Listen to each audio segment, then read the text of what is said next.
হোসেন গাজী তার বাড়ির পাশে রোহিঙ্গাদের ক্যাম্প করে ৩২৭ জন রোহিঙ্গা প্রতি মাসে সেই ক্যাম্পে এসে থাকে, তারপর তারা গোটা দেশে ছড়িয়ে যায়। প্রকাশ্য ক্যামেরায় তিনি কথা বলার পরেও আজও হোসেন গাজী গ্রেপ্তার হয় না, আজও গ্রেপ্তার হন না ফিরহাদ হাকিম, যিনি বলেন সমস্ত রোহিঙ্গা জঙ্গি নয়। আর আমরা দেখতে পাচ্ছি কখনো আসানসোল, কখনো বাদুড়িয়া, কখনো মোথাবাড়ি, কখনো নওদা।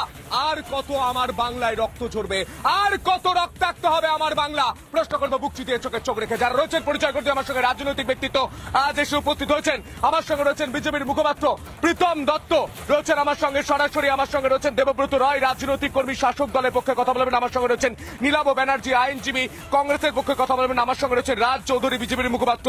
আমার সঙ্গে রয়েছেন অরিত্র সাহা, রাজনৈতিক কর্মী, শাসক দল অর্থাৎ তৃণমূলের পক্ষে ব্যাট করবেন। অরিত্রকে দিয়ে শুরু করে হচ্ছে একটা প্রশ্নের উত্তর দাও। সংবিধান তার 6টা মৌলিক অধিকার দিচ্ছে, তার মধ্যে সেই অধিকার মানুষ বাঁচবে, মানুষের মতো করে বাঁচবে, মানুষ যাতে কোনো অসুবিধা না হয়, প্রত্যেকটা মৌলিক অধিকারে লেখা আছে। আজ আমি জানতে চাই কোন জাদুতে আসানসোল, বাদুড়িয়া, মোথাবাড়ি, চন্দননগর, হাওড়া একের পর এক ঘটনা ঘটছে আর পুলিশ দাঁড়িয়ে দাঁড়িয়ে দেখছে। যে পুলিশ সুকান্ত মজুমদার একজন ক্যাবিনেট মিনিস্টার, কেন্দ্রীয় প্রতিমন্ত্রী, তাকে আটকাতে পারে, যে পুলিশ সিভিক ভলেন্টিয়ার দিয়ে রাজ্য বিজেপি সভাপতিকে আটকাতে পারে, সেই পুলিশ দাঁড়িয়ে দাঁড়িয়ে দেখে কোন এক ছেলে ফেসবুক লাইভ করে গাড়ি ভাঙচুর করে। এই পুলিশ কার পুলিশ? দেখুন, পুলিশ প্রথমত হচ্ছে সাধারণ মানুষের জন্য, আর দ্বিতীয় কথা হচ্ছে দাঙ্গাবাজদের কোনো ধর্ম হয় না, দাঙ্গাবাজদের কোনো কাস্ট হয় না। দাঙ্গাবাজ যারা দাঙ্গা করছে তারা প্রত্যেকে অপরাধী।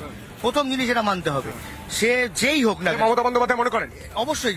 ফিরহাদ হাকিম মনে করে? অবশ্যই মনে করে। ফিরহাদ হাকিম কেন বলেছিলেন সমস্ত রোহিঙ্গা জঙ্গি নয়? দেখুন, সরকারের সবাই এটা মনে করে, কিন্তু দু একজন যদি খারাপ হয়, দু একজন যদি। ফিরহাদ হাকিমকে গ্রেপ্তার করেছে মমতা বন্দ্যোপাধ্যায়? ফিরহাদ হাকিম করেছে? আরে ফিরহাদ হাকিম কি খারাপ কিছু বলেছে নাকি? সবাই হাতের পাঁচটা উল্টো। ও রোহিঙ্গা জঙ্গি নয়। হাসান গাজীকে আজ পর্যন্ত গ্রেপ্তার করা হয়নি। হাসান গাজীকে আঙুল কি সমান? সীমান্তবর্তী এলাকাগুলিতে ভোট ব্যাংক তৈরি করার জন্য সুনির্দিষ্টভাবে খারিজি মাদ্রাসা তৈরি করে তোমরা এই কাজগুলো করছো। দেখুন, প্রথম জিনিস হচ্ছে এই যা ঘটনা ঘটছে মোথাবাড়ি থেকে শুরু করে বিভিন্ন জায়গায় যা ঘটনা ঘটছে সম্পূর্ণ দায়ী হচ্ছে বিজেপি।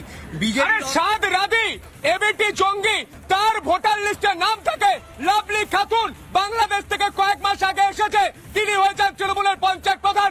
তারপর বড় বড় কথা বলেন। মমতা বন্দ্যোপাধ্যায়, আপনি সংবিধানটা পড়ে দেখুন। এই রাজ্যকে বাঁচানোর জন্য রাজ্যের মুখ্যমন্ত্রীর দায়িত্ব থাকে, পুলিশ মন্ত্রীর দায়িত্ব থাকে। আপনি কোন দায়িত্ব পালন করছেন? প্রশ্ন করবো। রাজ চৌধুরী রয়েছে, বিজেপির মুখপাত্র। রাজ, আপনি এই রাজ্যের প্রধান বিরোধী রাজনৈতিক দল, তোমরা কি করছো? প্রতিদিন রাজ্যে আমরা কখনো আসানসোল দেখতে পাচ্ছি, কখনো চন্দননগর দেখতে পাচ্ছি, কখনো বাদুড়িয়া দেখতে পাচ্ছি, কখনো হাওড়া দেখতে পাচ্ছি, কখনো মোথাবাড়ি মতো ঘটনা দেখতে পাচ্ছি। মানুষগুলো মরবে আর আপনারা দাঁড়িয়ে দাঁড়িয়ে ভাষণ দেবেন? দেখুন, মোথাবাড়ির অশান্তি শেষ না হতে হতে নওদাতেও কিন্তু একই কায়দাতে সেই অশান্তি ছড়িয়ে পড়েছে। দেখুন, মমতা বন্দ্যোপাধ্যায় একটা হিন্দু শূন্য রাজনীতি করছেন। এই হিন্দু শূন্য রাজনীতি করার জন্য উনি 3টে দিক বেছে নিয়েছেন।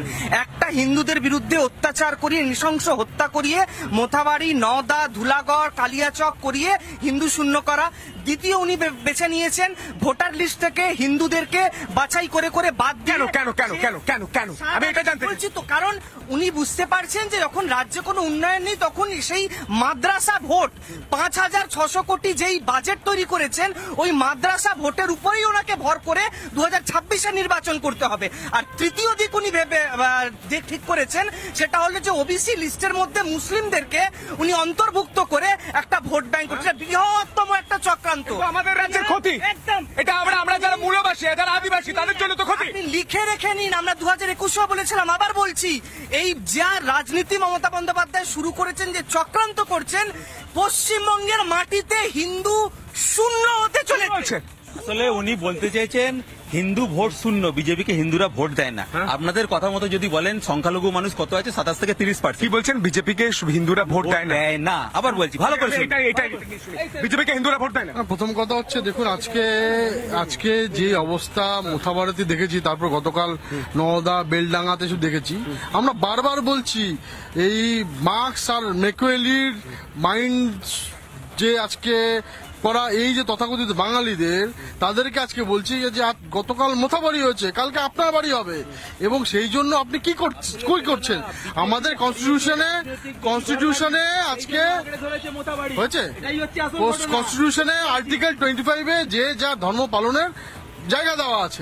তো সেই জন্য আজকে আপনি দেখুন না, আপনার ক্যামেরায় আছে যে তৃণমূলের নেতারা তারা বলছেন যে ওখানকার মুসলমান সম্প্রদায়ের লোকজন সেদিনকে ইফতার করতে এসেছিলেন থানায়, সে এসে বলছেন না এরকম কোনো কিছু হয়নি, আমাদের মসজিদের দিকে কোনো আবির ছোড়া হয়নি, মসজিদ থেকে কিছু করা হয়নি, তবুও একটা চক্রান্ত করে আজকে দাঙ্গা লাগানো হয়েছে। আমরা বলছি না, তৃণমূলের নেতা বলছে।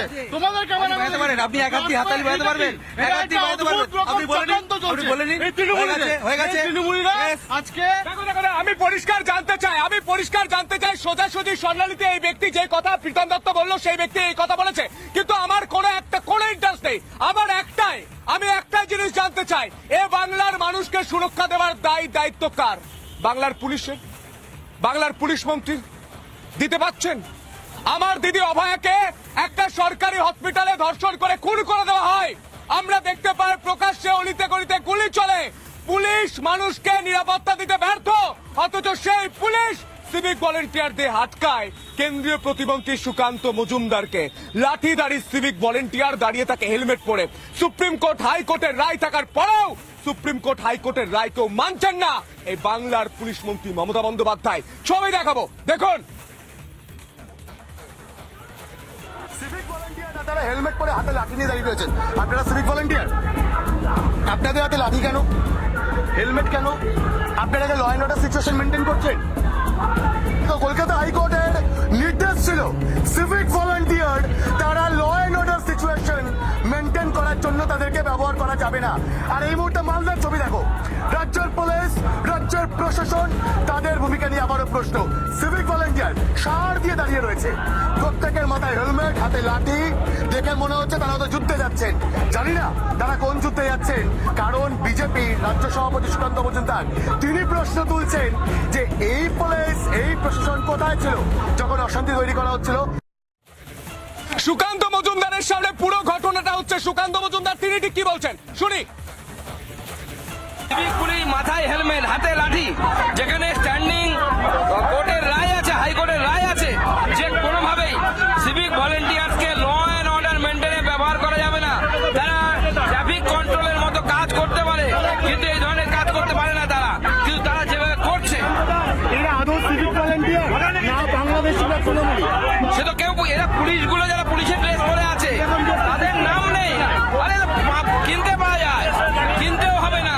তৃণমূল নেতারা থানাতে ফোন করলে থানা থেকে ইস্ত্রি করে দিয়ে যাবে, ডবল ইস্ত্রি করে দিয়ে যাবে। একটা পুলিশের কাছে কোনো নেম প্লেট নেই,